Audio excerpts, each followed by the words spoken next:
Ngayon, papakita ko kung paano gamitin yung extrude tsaka interactive envelope. So, ito, dapat naka-convert to curve na siya. So, ganun yung ginawa ko kanina. Ngayon, click natin tong interactive envelope tool. So, yan. Habang nakaklik yan, nakapindot ako sa keyboard ko sa shift. Pagka naka-shift, magsasabay yung mga magkabilang side. Tas yung kanina, yung kinlik ko tatlo sa taas, yun yung tatlong klase na pwede mong gamitin. Yung merong twist lang siya, merong curved, at merong isang parang double curved. Ayan. So, kamo ito yung makurba. Pag kinlik ko yan, makurve yung nagagawa niya na line. Ayan.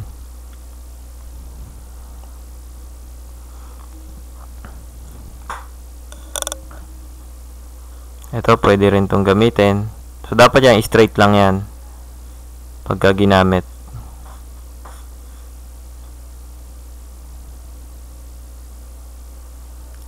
Okay, then, pick tool tayo. So, delete na natin yan. Gamitin natin ngayon yung interactive envelope tool sa type. Pag mag-type tayo dito ng born case. Gagamitin natin to ng interactive envelope tool para mabago yung shape nung text. Okay, so ayan, palitan lang natin muna yung font. Ayan, so any font pwedeng gamitin. Ito lang ang pinili natin, Arial Black.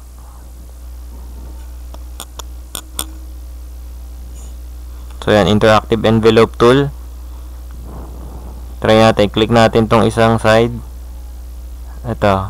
Subukan natin dito. Habang naka-shift, i-click natin, i-drag natin. Sabay yung taas at baba na magbabago. Subukan natin dito. Yan, click natin ulit. At click and drag. Hindi na ako ngayon nakapindo sa shift. So, isang side lang yung nababago.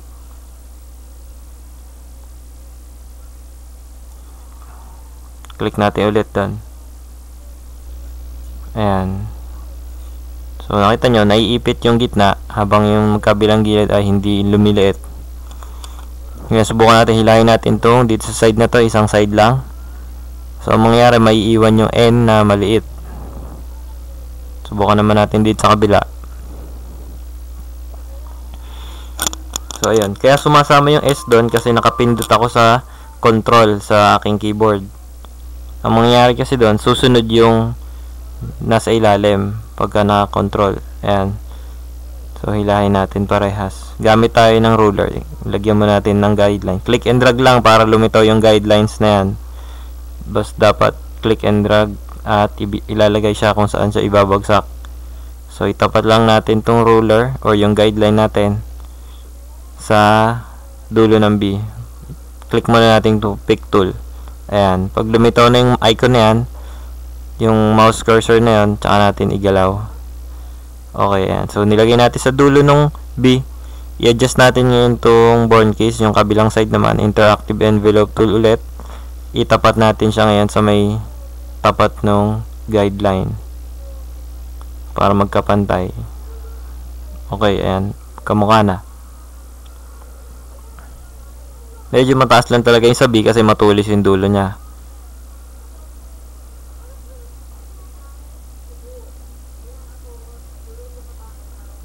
Type naman natin yan. Customs. Ilalagay natin ito mamaya sa may ilalim. So, balik tayo sa pick tool.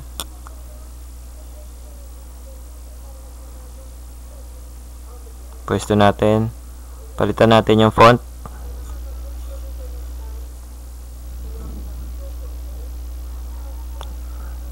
Ayan, so ginamit natin itong Bebas.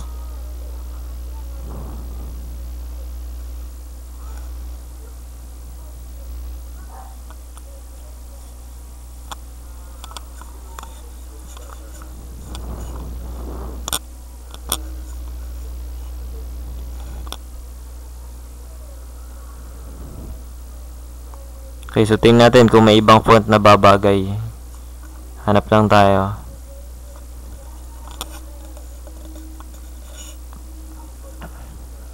Okay, so magagalaw pa pala ulit yung ating interactive envelope tool na ginawa kanina. So, huwag na natin palitan yung font. Hayaan na muna natin siyang ganyan. I-ayos lang natin to sa gitna. Adjust natin ng konti yung size. Yan. Okay. Select natin parehas. Then, center alignment natin. Oops, mali. Mali lang tayo napindot. Then, balik tayo sa pick tool. Click lang natin parehas. Highlight natin para ma-select parehas. Then, i-convert to curve natin. So, right click lang natin. Then, convert to curves. Ayan. So, hindi na siya pwedeng i-edit gamit ang type tool. Ngayon, pagsamahin natin gamit ang combine. Lagyan natin sa wireframe view para mas makita natin. Papakita ko sa inyo ngayon kung paano natin pwedeng lagyan ng extrude para magmukhang 3D yung object. So, itabi na muna natin tong guideline. Punta tayo ngayon dito sa menu ng interactive envelope tool. Sa tabi niyan, extrude. Ito. Yan yung extrude. Interactive extrude tool. Sa tabi ng envelope. Interactive envelope tool. Okay. So, balik lang muna tayo sa pick tool. Lagyan natin siya ng contour. Okay. Apply. Okay. So, ngayon, i-break contour group apart. Pag-iwalay natin yung contour at yung curve. So, magiging curve na rin siya. Ayan. So, curve na rin siya. Ngayon, pwede natin lagyan ng extrude. Kaya lang natin lagyan ng contour para mas makita nyo yung extrude kapag inilagay na. So, click lang natin dun sa object na gusto nating lagyan ng extrude. Then, i-click and drag lang natin. At kusa na siyang magkakaroon ng extrude. Ayan. Kung mapapansin nyo, may box na parang 3D. Ibig sabihin, yun yung magiging sakop ng extrude. Pagka binitawan nyo na yung mouse. So, kung saan nyo siya itatapat at bibitawan, dun mapupunta yung extrude. So, halimbawa, ayan. Pwesto na natin dyan. Okay, ayan. So, nagkaroon na siya ng parang 3D na katawan na nagmukhang makapal yung letters. I-normal view natin para makita nyo. Ayan.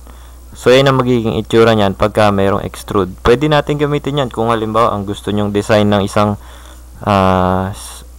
sticker or text ay yung parang mukhang 3D, mukhang makapal, mayroong shadow or mas black yung itsura niya, parang mga bloke. Ayan yung pwede natin gamitin. So, pagpalitin lang natin ang kulay, gawin natin yellow yung text at black yung background para mas magmukhang shadow. Okay. So, halos ayan. So, ganyan ang paggamit ng extrude tsaka interactive envelope tool. Pwede rin yan sa kahit anong shape or object or kahit ano, kahit sa mga logo. Kung gusto nyo baguhin yung itsura, ganyan lang ang paggamit. So, ngayon, lilinisin natin. Kasi, pag gumawa tayong sticker, hindi pwedeng ganyan karaming lines. Kailangan mas malinis. Kasi, susundan ng machine yung lines na yan. So, burahin natin yung mga hindi kailangan. Binrake natin ngayon yung interactive envelope tool. At, yan group natin ngayon para magkahiwa-hiwalay. At, gagamitin natin yung weld. Ito, click natin tong weld. Magkakasama-sama lahat yan. Then, isama rin natin dito sa isa pa, yung stroke. I-weld din natin dyan para maging magkasama na siya. So, click natin dito sa weld. Okay. So, na-click na natin siya. Hintayin lang natin mag-respond.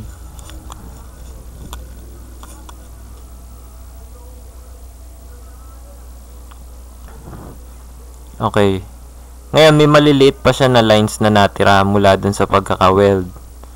So, ang gagawin natin, lilinisin natin yung maliliit na lines na nakikita niya, yung mga nasa gilid-gilid ng mga letters. So, balik tayo sa enhanced view. Sa wireframe view lang tayo. Okay. Then, ihiwalay natin tong kulay yellow na curve. Click natin yan. Ayan.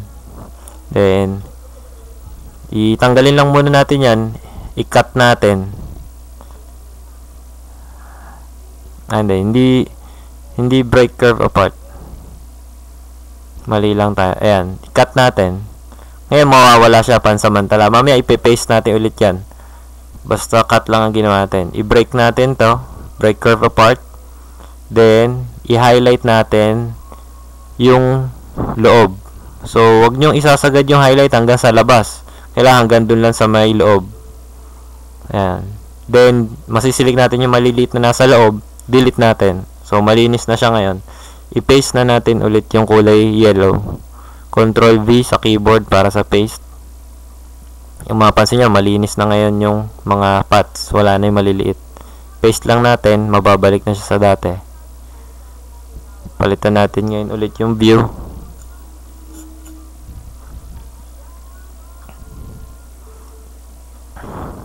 Enhance. So, halos yun na yun. Kompleto na, malinis na at pwede nang gawin sticker.